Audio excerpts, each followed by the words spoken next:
নমস্কার, আমি সংকল্প। আমি শাইনি। আগের দুটো পর্বে আপনারা দেখেছেন আমরা কলকাতা থেকে বেনারস এসেছিলাম সারা রাত্রি ড্রাইভ করে, পুরোটাই আনপ্ল্যান্ড ছিল। এবং তারপর আমরা বেনারস দুদিন ছিলাম এবং বেনারসের বিভিন্ন ঘাট আমরা এক্সপ্লোর করি, গঙ্গা আরতি এক্সপ্লোর করি, আর এছাড়া শাইনি কিছু শপিংও করেছিল। সেগুলোরও ভিডিও আপনারা আগের পর্বে দেখেছেন। এবার শুরু হলো আমাদের বেনারস থেকে দেওঘর যাওয়ার যাত্রা। আজ 12ই এপ্রিল, এখন সকাল 8:30 বাজে। আমরা জাস্ট হোটেল থেকে চেক আউট করলাম, করে আমাদের ডেস্টিনেশন সেট করলাম দেওঘরে। তো আমরা এখন দেওঘর যাচ্ছি। দেওঘরে আজকে আমরা থাকবো, আর কালকে হয়তো দেওঘর থেকে ব্যাক করব, অথবা অন্য কোথাও যাবো, তো সেটা কালকে ডিসাইড করব। আজ আবার তার উপর সংকল্পর জন্মদিন, দেখা যাক কি কি করা যায়। প্লাস আবার আজকে নীলষষ্ঠীর পুজো। আমার অবশ্য নীলষষ্ঠীর দিনই জন্মদিন। তো যাই হোক, আজকে ইংলিশ ডেট বাংলা ডেট একই দিনে পড়েছে। তো ঠিক আছে, এখন আমরা স্টার্ট করব। এখন একটু আগে আপনাদের কিলোমিটারটাও দেখালাম যে কত কিলোমিটার এসেছি। টোটাল 693 কিলোমিটার গত পরশু আমরা ড্রাইভ করেছি। গতকাল আমরা গাড়ি ড্রাইভ করিনি, গতকাল গাড়িটা হোটেলেই ছিল। তো আজকে আমরা আবার স্টার্ট দিলাম এখন 1:30 বাজে। আমরা বেনারস থেকে যাত্রা শুরু করার সময় আমরা ডিসাইড করলাম যে আমরা মুঘলসরাই দিয়ে যাব। কারণ মুঘলসরাই দিয়ে যাওয়ার আসল কারণটা হলো আমাদের ওই স্পেশাল আগের যে বেনারসের ঐতিহ্যমান ব্রিজ সেটা দেখার। মানে নিচ দিয়ে ট্রেন যায় আর উপর দিয়ে যায় গাড়ি। তো ওইটা আমি আগের বারে যখন এসেছিলাম তখন ওটা দিয়েই গেছিলাম। তো ওটারই দেখার জন্য আমি এদিকটা নিলাম, মুঘলসরাইয়ের রাস্তা। আমরা এখন মালভিয়া ব্রিজের ওপর দিয়ে যাচ্ছি। এই যে ডান দিকে দেখা যাচ্ছে, এই ডান দিকে হচ্ছে দশাশ্বমেধ ঘাট, আর ডান দিকেই ওই পুরনো নতুন যে ব্রিজটা হয়েছে সেই ব্রিজটা রয়েছে। আর এই যে বাঁদিকে যেটা দেখা যাচ্ছে এটা হচ্ছে নমঘাট। এখানে আমি অনেককে দেখেছি এখানে এসে ফটো তুলতে, রিলস বানাতে, কিন্তু আমরা আসতে পারিনি টাইম সময়ের অভাবের জন্য। কিন্তু নেক্সট বার আসলে আমরা অবশ্যই এটা ভিজিট করব। এসে গেছি আমরা আমাদের ফার্স্ট টোল মাহানিয়া টোলে। এখানে আমাদের 60 টাকা কাটবে, 60। আর এটা আমাদের ইউপির একমাত্র টোল। এই টোলটা পার করার পরেই আমরা বিহারে ঢুকে যাব, মানে ইউপি বর্ডার ক্রস করব। ইউপিতে অবশ্য আমাদের একটাই টোল আছে, আর বিহারে আমরা কিছু টোল পাবো দেওঘর ঢোকার আগে। তো এটা হচ্ছে সেই টোলটা, একমাত্র ইউপির টোল।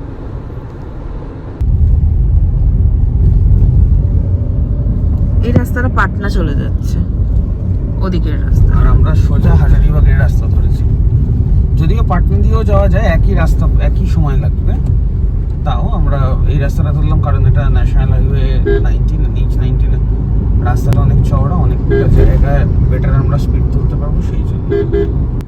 এটা আমাদের সেকেন্ড টোল, আর বিহারের এটা ফার্স্ট টোল। এখানে কাটবে 135 টাকা, 135। আর আমাদের সামনের লরিটা দেখুন, চুল নিয়ে যাচ্ছে, চুল বোঝাই লরি। এটা খুব সম্ভবত বারাণসী থেকে আসছে।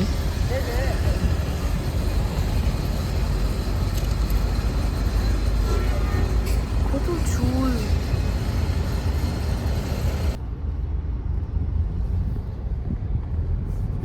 সাসারাম টোল পেরোনোর পরের এই যে রাস্তাটা দেখছেন, এটাই রাস্তায় চালিয়ে সত্যিই মজা আছে। এত সুন্দর রাস্তা, কোনো সেরকম খানাখন্দ নেই বা কিছু নেই। কিন্তু আসার সময় যখন আমরা বিহার পার করছিলাম তখন আমরা দেখেছি অনেকগুলো জায়গায় কনস্ট্রাকশনের কাজ হচ্ছে।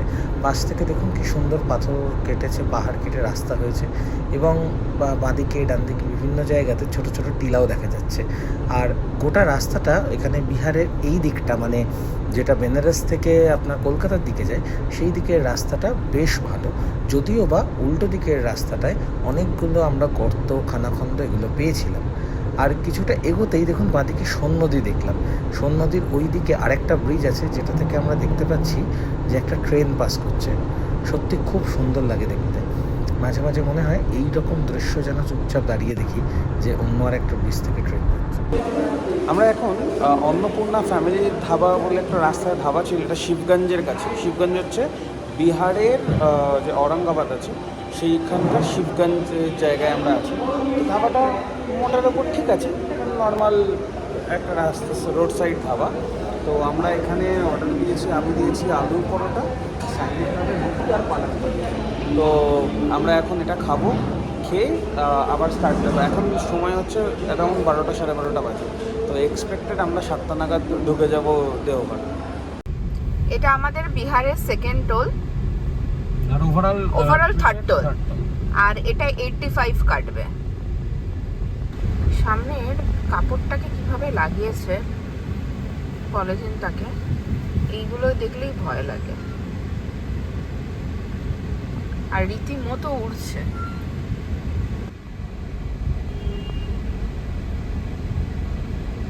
এটা হলো সকালা টোল প্লাজা। সকালা টোল প্লাজা পার করে কিছু দূর এগোনোর পরেই আমরা বিহার বর্ডার পার করে ঝাড়খণ্ডে ঢুকলাম। ঝাড়খণ্ডে ঢোকা মানেই দুটো জিনিস, এক এত সুন্দর রাস্তা, আর দুপারে অপূর্ব সৌন্দর্য। এই সৌন্দর্য, এত সুন্দর রাস্তা যেখানে বারবার আমাকে যেন টানে। ঝাড়খণ্ডের রাস্তাটা সত্যি বলছি, সত্যি খুব ভালো। মানে অল ওভার ইন্ডিয়া আমি বাকি সব রাস্তা চালাই না, আমি জানি না কেমন, কিন্তু আমাদের ওয়েস্ট বেঙ্গলের আশেপাশে যে হাইওয়েগুলো আছে তাদের মধ্যে ঝাড়খণ্ডের highway one of the best. এই আঁকা বাঁকা পথ, একটু হালকা টুইস্ট অ্যান্ড টার্ন, আর তার মধ্যে একটু পাহাড়ি রাস্তা, একটু ফ্ল্যাট রাস্তা, জঙ্গলের রাস্তা, সব মিলেমিশে যেন একাকার হয়ে যায় এই ঝাড়খণ্ডের রাস্তায়। আমাদের ট্রিপে সাইডে গাছগুলো দেখুন এত সুন্দর লাগছে। এটা আমরা ইউপি থেকে সবাই ঝাড়খণ্ডের দিকে ঢুকলাম, তো খুব ভালো লাগছিল, কিন্তু রোদটা প্রচণ্ড ছিল। আমরা ভাবছিলাম এত রোদ, ভালো লাগছে না, খুব গায়ে লাগছে। বাট হঠাৎ বলতে না বলতে একটা টার্ন নিলাম আর বৃষ্টি শুরু হলো, আর টিপ টিপ করে ওয়েদারটা যেন অদ্ভুত ভালো হয়ে গেল। বাকি সূর্যের তাপও কমে গেল, বৃষ্টিও পড়া শুরু হয়েছে, এবং যেন প্রকৃতি আরও নতুন করে সবুজ আরও ভরে যাচ্ছে। ওখানে গাছগুলো দারুণ সুন্দর ছিল, কত রকম ফুল ছিল। আমাদের পরবর্তী টোলের কাছে চলে এসেছি।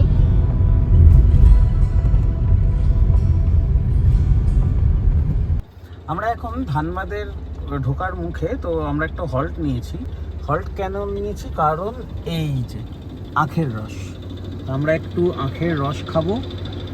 20 টাকা করে গ্লাস নিচ্ছে, তা আমরা দুটো অর্ডার করেছি, এখন তৈরি হবে, তারপর আমরা আখের রস খাবো, তারপর আবার আমরা আমাদের যাত্রা শুরু করব।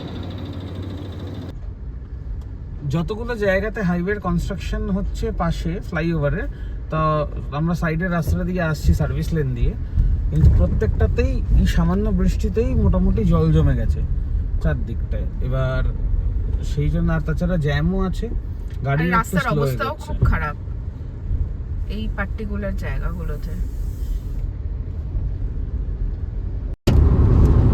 প্রচন্ড ঝড় উঠেছে, সাথে হালকা হালকা বৃষ্টিও পড়ছে। এখন বাজে 3টে, আমাদের এক্সপেক্টেড টাইম দেখাচ্ছে 7টা। দেওঘর পৌঁছলাম 3:57 বাজে।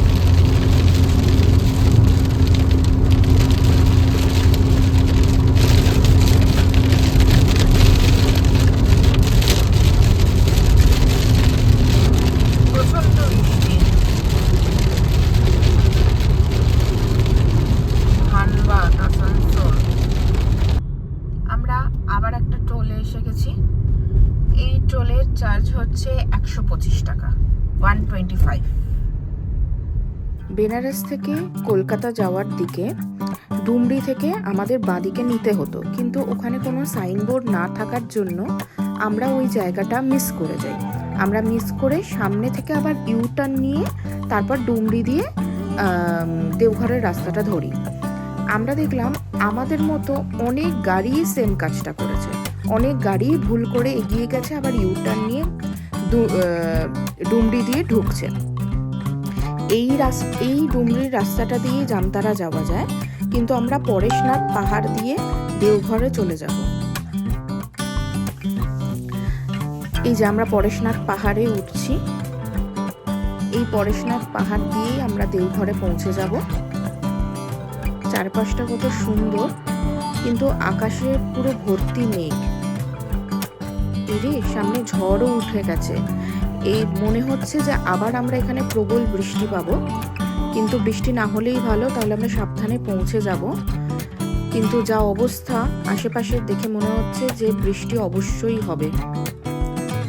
ওদিকটা দেখ কিরকম ঝড়ে পাতাগুলো ঘুরছে। ভালো ঝড় উঠেছে, প্রচন্ড ঝড় উঠেছে। আবার বৃষ্টি শুরু হয়ে গেছে, প্রচন্ড বৃষ্টি। আশেপাশে প্রায় কিছু দেখা যাচ্ছে না বললেই চলে।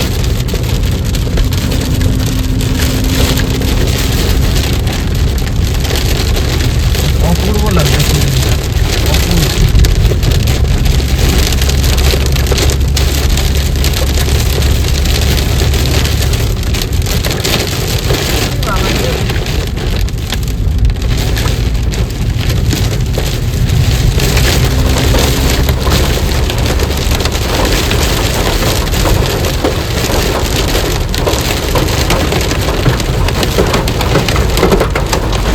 আমার তো মনে হয় শিলাবৃষ্টি হচ্ছে।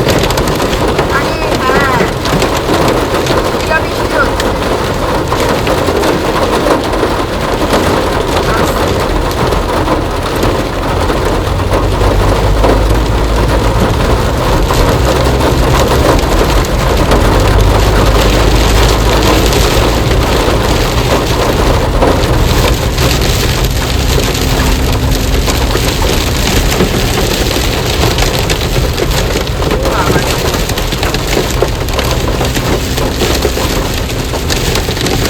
পুরো শিল পড়ছে।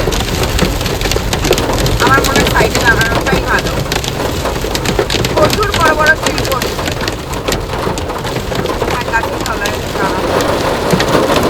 আমি একটু ওয়েট করবো এখানে। এত প্রচন্ড বৃষ্টি হচ্ছে। আর এখানে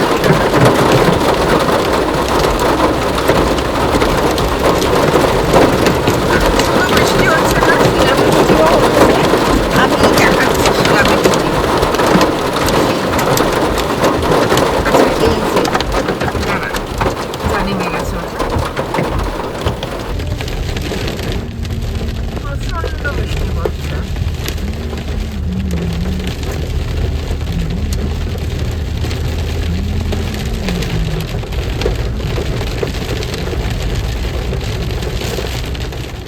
এত প্রবল বৃষ্টি হয়েছে এবং শিলাবৃষ্টি, ঝড় সব কিছুই দেখা যাচ্ছিল না সেভাবে।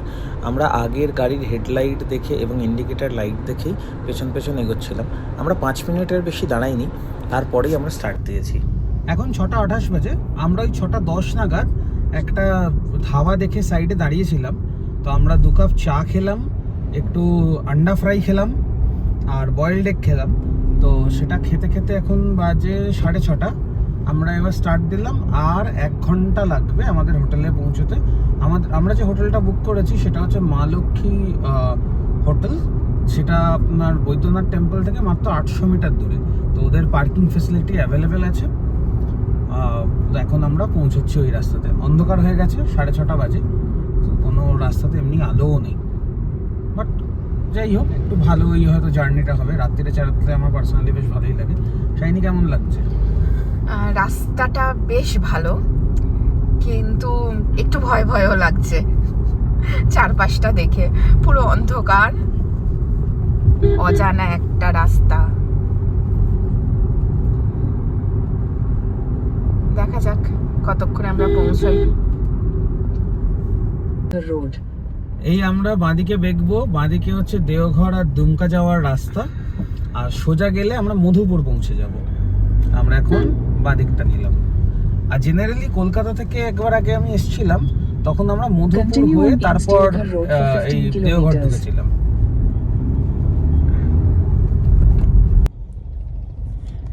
ফাইনালি আমরা পৌঁছে গেছি আমাদের হোটেলে। আমরা 7:30 বাজে এখন। তো আমরা জাস্ট পৌঁছলাম। হোটেলটা একদম নতুন হয়েছে, কনস্ট্রাকশনের কাজ চলছে। বাট এখানে আমরা বুক করছিলাম কারণ এখানে পার্কিংটা আছে বলে।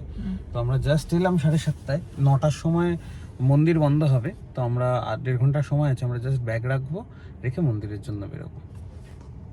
এটা হলো আমাদের হোটেল। এখানে রিনোভেশনের কাজ চলছে। প্রায় সবে চেক ইন করলাম, 7:30 বাজে এখন। আমরা আছি এখন হোটেল মা লক্ষ্মী প্যালেস। শাইনি ওখানে দাঁড়িয়ে আছে। আর এই যেটা আমাদের ব্যালেনো, এখানেই পার্কিং। খুব সম্ভবত আরও 1-2 মাসের মধ্যে সব কমপ্লিট হয়ে যাবে এবং এখানে মোটামুটি 6-7টা পার্কিংয়ের জায়গা হবে। এটা ছাড়াও এর ঠিক পাশেই একটা বিরাট বড় পার্কিং লট আছে। তো যখন এটা পুরোটা কমপ্লিট হবে এখানেই পার্কিং পাওয়া যাবে। দেখি রুমটা কেমন।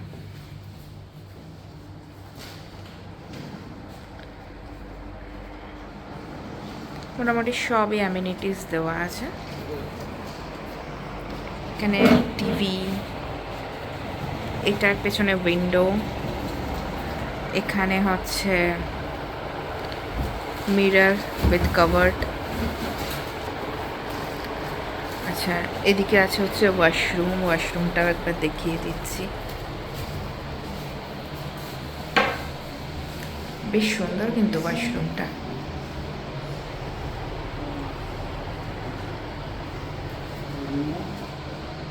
বেসিন, এখানে খালি একটা মিররের কমতি আছে, কোনো মিরর নেই। জ্যাকোয়ারের গিজার আছে।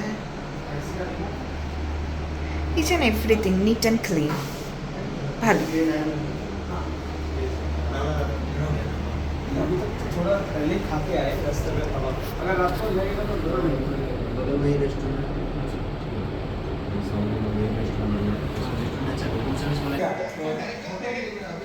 वो सामने वाला एक किलो पनीर को दिया हुआ है पे, उसका परसों ओपनिंग है, इसलिए वो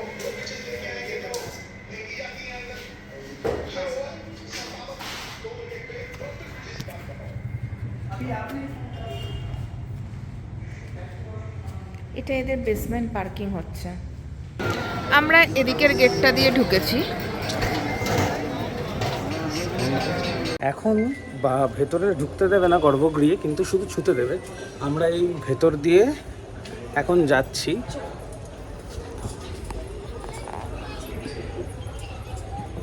এরকম এই রাস্তা টানেল দিয়ে যাচ্ছি। এখন দূর থেকে আমরা দর্শন করব। 9:30 বাজে আর আমরা মন্দির প্রাঙ্গণে এখন দর্শন করার পর দাঁড়িয়ে আছি। এখানে 8টা অবধি আপনাকে ঢুকতে দেবে লাইন দিয়ে, যেখানে আপনি শিবলিঙ্গ স্পর্শ করতে পারবেন। কিন্তু 8টা বেজে গেলে 8টা থেকে 9টা এই সময়টায় আপনি দর্শন করতে পারবেন, ভেতরে ঢুকতে পারবেন, কিন্তু ছুঁতে পারবেন না। তো এটা হচ্ছে নিয়ম। বাট আজকে 9:30 অবধি খোলা ছিল নীলষষ্ঠী বলে। আমরা এই ট্রিপে বেনারসে এবং বৈদ্যনাথে 2খানা জ্যোতির্লিঙ্গ দর্শন করলাম, তার সাথে 2টো শক্তিপীঠও দর্শন করেছি। আপনারা হয়তো অনেকেই জানেন বৈদ্যনাথ টেম্পলের এখানেই পার্বতী মায়ের মন্দির আছে, যেটা একটি সতীপীঠ। আর আমরা আগের পর্বে দেখিয়েছি বেনারসে আমরা আরেকটি সতীপীঠ দেখেছি, বিশালাক্ষী মায়ের মন্দির। এবার আমরা কালকে যাত্রা শুরু করব আমাদের পরের গন্তব্যের দিকে। এখন আমরা ঠিক করিনি কোথায় যাব, কালকে আমরা ডিসাইড করব কোথায় যাব। আজ এই পর্যন্তই আমাদের গল্পের ইতি। কালকে কোথায় যাচ্ছি সেটা নিয়ে কথা হবে পরের পর্বে।